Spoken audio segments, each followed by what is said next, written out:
డ్యాన్సులు ఏంది, ఆ కథ ఏంది చిరంజీవి గారిది? అసలు ఏజ్ పోతుంది కానీ ఆయన మూమెంట్స్ మాత్రం అసలు పోవట్లేదు. ఇంకా ఏజ్ పెరుగుతుంది కానీ ఆ మూమెంట్స్ తిప్పడము, ఇప్పటికీ ఆ వే మూమెంట్స్ చేయడం అనేది చిరంజీవి గారు ఆ నటన కానివ్వండి, అదే హావభావాలు, అదే కథ. శంకర్దాదా ఎంబీబీఎస్లో ఎట్లా యాక్టింగ్ చేసాడో మన మనశంకర వరప్రసాద్లో కూడా సేమ్ అలానే యాక్టింగ్ చేసాడు. ఈరోజు చిరంజీవి గారి బర్త్డే, 71 పుట్టినరోజు ఈరోజు. ఇప్పటికి నటిస్తూనే ఉన్నాడు. ఇప్పటికి ఏం మారలేదు. అంటే కొంచెం వయసు వచ్చిన తర్వాత డ్యాన్స్ చేయడం కష్టమైపోతుంది, సరిగా మూమెంట్స్ కూడా ఉంటాయి కానీ అవే డ్యాన్సు, అదే స్టెప్లు, అదే కథ. ఇంకా చిరంజీవి నిజంగా ఒక్కడే సూర్యుడు, ఒక్కడే చంద్రుడు, ఒక్కడే మెగాస్టార్. అది ఎవరన్నా ఏమన్నా కూడా ఇది నిజం. ఇది చాలామందికి నచ్చకపోవచ్చు. ఒకనొక సందర్భంలో ఓన్లీ కొన్ని సామాజిక వర్గాలే సినిమాలో యాక్టింగ్ చేసేవాళ్ళు. ఎందుకంటే అది బలమైన సామాజిక వర్గం కాబట్టి వాళ్ళు హవా నడిచేది. అలాంటి టైంలో అడుగు పెట్టాడండి శివశంకర వరప్రసాద్. ఒక్కడే ఒంటరిగా అంచెలంచెలలో ఎదుగుతూ ఈరోజు ఈ స్థాయికి ఎదిగాడు.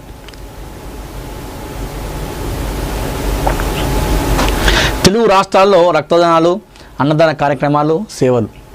మెగాస్టార్ చిరంజీవి తెలుగు సినిమా చరిత్రలో ఆయన ఒక యుగం. ఆయన చూడని రికార్డులు లేవు, రివార్డులు లేవు, స్టార్డమ్ లేదు. 25 ఏళ్లకు పైగా టాలీవుడ్ని ఏకఛత్రాధిపత్యంగా ఏలిన ఏకైక హీరో ఆయనే. 7 పదుల వయసు వచ్చినప్పటికీ ఏ మాత్రం క్రేజ్ తగ్గని నిజమైన మెగాస్టార్ చిరంజీవి. మనశంకర వరప్రసాద్తో తన స్టామినాను మరోసారి చాటి చెప్పిన చిరు ఇప్పుడు మరో సినిమాతో ప్రేక్షకులను అలరించేందుకు సిద్ధంగా ఉన్నారు. 71లో కూడా యువతతో పోటీపడే డ్యాన్సులు, గ్రేస్, నటన నిరంతర శ్రమతో నిరంతర స్ఫూర్తిగా కీర్తిగా నిలుస్తున్నారు బాస్ మెగాస్టార్ చిరంజీవి. పునాది రాళ్ళతో పునాది. ఇప్పుడు మనం చూసినాం చాలామంది కూడా చిరంజీవిని విమర్శిస్తూ ఉంటారు. చిరంజీవి అది ఇది అని చెప్పి విమర్శిస్తూ ఉంటారు. ఆ విమర్శించే వాళ్ళ ఏ స్థాయిలో ఉన్నారో మనం తెలుసుకోవచ్చు. చిరంజీవి ఎవరైతే ఆ కుటుంబ సభ్యులు ఉన్నారో వాళ్ళు హీరోలుగా మంచి మంచి కథలు సెలెక్ట్ చేసుకుంటూ దానిలో వాళ్ళ నటన కావచ్చు, వాళ్ళ డ్యాన్సులు కావచ్చు, దెబ్బలు సర్జరీలు అవుతున్నాయి. ఆ విధంగా కష్టపడుతూ వాళ్ళు ముందుకెళ్తున్నారు.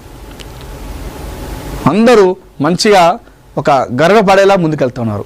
ఇంకా తమ్ముడు పవన్ కళ్యాణ్ ఒక మంచి తమ్ముని ఇచ్చిండు రాష్ట్రానికి, సమాజానికి సేవ చేసేటువంటి ఒక తమ్ముని కూడా ఆయన ఇవ్వడం జరిగింది. ఇవన్నీ చిరంజీవి వేసినటువంటి ఒక ముళ్ళదారి. అదంతా ఆ ముళ్ళదారిని నడుచుకుంటూ ఆయన వెనుకొచ్చిన వాళ్ళందరూ కూడా ఒక పూల పాన్పు వేసిండు మెగాస్టార్ చిరంజీవి. ఆయన వెళ్ళింది మొత్తం కూడా, ఆయన వెళ్ళిన టైంలో ముళ్ళదారి కాదు, అది మొత్తం అడవి జంగల్లో. అదంతా కూడా తవ్వుతూ తీసుకుని వెళ్ళి అవన్నీ ఆయన గుచ్చుకున్నా కూడా, ఆ ముళ్ళు ఆయన గుచ్చుకున్నా కూడా అవన్నీ ఎదురొడ్డి తీసుకుంటూ వెళ్ళి ఆ దారి మొత్తం పూల పాన్పు చేసి వెనకాల వచ్చినటువంటి నాగబాబుకు, పవన్ కళ్యాణ్కి, రామ్ చరణ్కి, బన్నీకి, సాయిధరం తేజ్కి, అల్లు శిరీష్కి, వీళ్ళందరికీ కూడా ఆయన ఒక బాట వేసాడు. పవన్ కళ్యాణ్కి, వరుణ్ తేజ్కి. మామూలు విషయం కాదు ఇది. ఇట్లా ఈ విధంగా చేయాలంటే చాలా కష్టం. అందుకే ఆయన మెగాస్టార్ అయ్యాడు. మెగాస్టార్ అందుకే అయ్యాడు. ఇప్పటికీ చిన్న సినిమాల హీరోలు హిట్ అయితే వాళ్ళ దగ్గరికి వెళ్ళి వాళ్ళ సన్మానం చేస్తాడు. ఇంటికి ఫోన్ చేసి ఇంటికి రమ్మంటాడు. ఆయనకి ఏం అవసరం లేదు కదా. అయినప్పటికీ కూడా సినిమా పైన ప్రేమ, కొత్త తరాన్ని ఎంకరేజ్ చేయాలి. మనం కాకపోతే ఎవరు చేస్తారు? ఏదైనా సమస్య ఉంటే వెంటనే ఆయన దగ్గరికి వెళ్తారు, సమస్య పరిష్కరిస్తారని చెప్పేసి.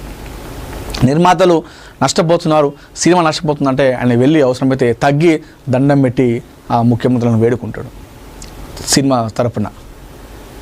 ఇవన్నీ కూడా ఆయన చేసిండు తెలుగు సినిమా కోసం. తొక్కేసిండు అంటే ఎస్ తొక్కేసిండు. ఆయన 30 సంవత్సరాలు నెంబర్ 1 స్థాయిని, అంటే అంత కష్టపడి ఆ స్థాయికి ఎవరు రాకుండా తొక్కేసిండు. ఆయన యాక్టింగ్తో తొక్కేసాడు, ఆయన డ్యాన్స్తో తొక్కేసాడు, ఆయన స్టోరీ సెలెక్షన్తో తొక్కేసాడు. ఎవరు అందరూ తొక్కుతారు బాస్? ఎవరు ఎందుకు తొక్కుతారు? తొక్కాలంటే మరి చాలామంది ఇప్పుడు వచ్చారు కదా, మరి ఆయన అదే అనుకుంటే చిరంజీవి కనుక ఆ రకంగా అనుకుంటే రామ్ చరణ్ వచ్చినప్పుడు చాలామంది హీరోలు వచ్చారు మరి కొత్తగా, మరి వాళ్ళందరినీ తొక్కేయలేదే. ఇప్పుడు నాని ఎవరండి?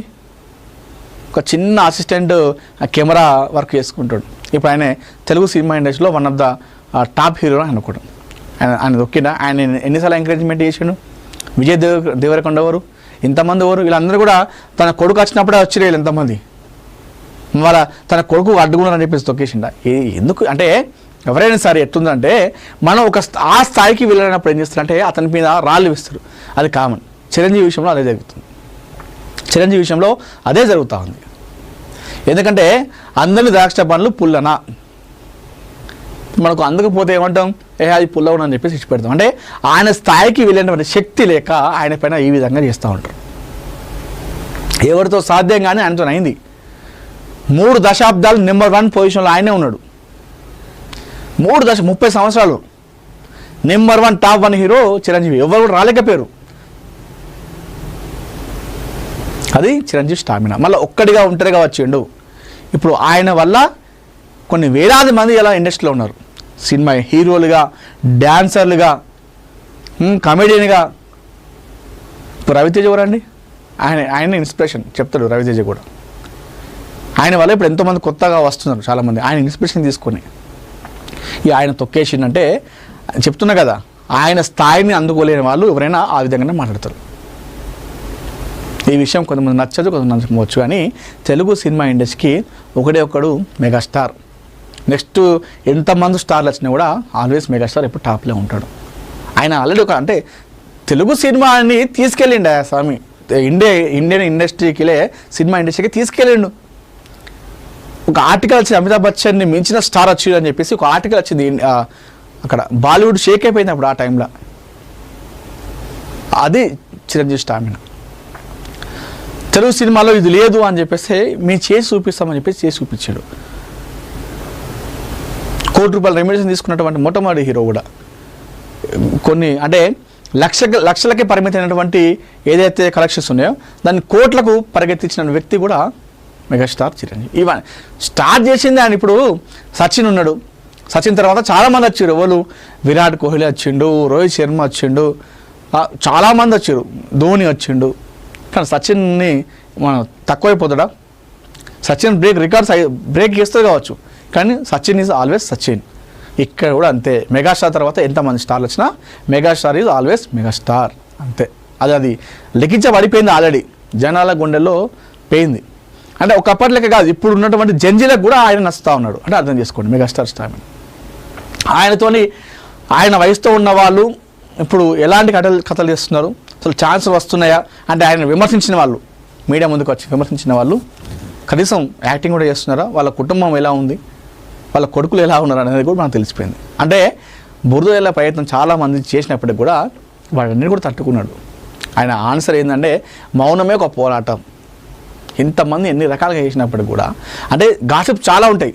సుమన్ని ఈ విధంగా ఇరికిచ్చాడు. సుమన్ అయితే దండం పెట్టి చెప్పాడు, చిరంజీవికి నా విషయంలో సంబంధం లేదు, ఇది కావాల్సుకొని మా ఇద్దరిని నా చేయడానికి బదనం చేశాడు చిరంజీవి అని చెప్పేసి చాలాసార్లు చెప్పాడు సుమన్. ఇదొక రూమర్ బయట. ఇప్పటికీ కొంతమంది జనాలు, పిచ్చి జనాలు అసలు కనీసం నాకు అథెంటిక్ ఉండదు, ఏముండదు, ఇదే నిజమంటారు. తొక్కేసిండు. ఎందుకు తొక్కేసారు ఆ స్వామి?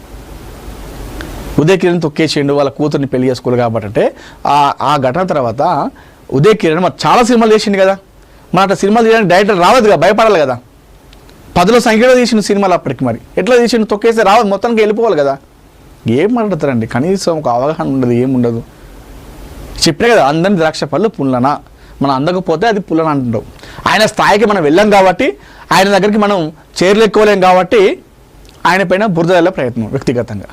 ఇవి ఎన్ని చేసినా కూడా ఆయన పట్టించుకోకుండా ముందుకు వెళ్ళిపోతున్నాడు కాబట్టి ఇలా ఆయన మెగాస్టార్గానే ఉన్నాడు. That is megastar. Happy birthday boss.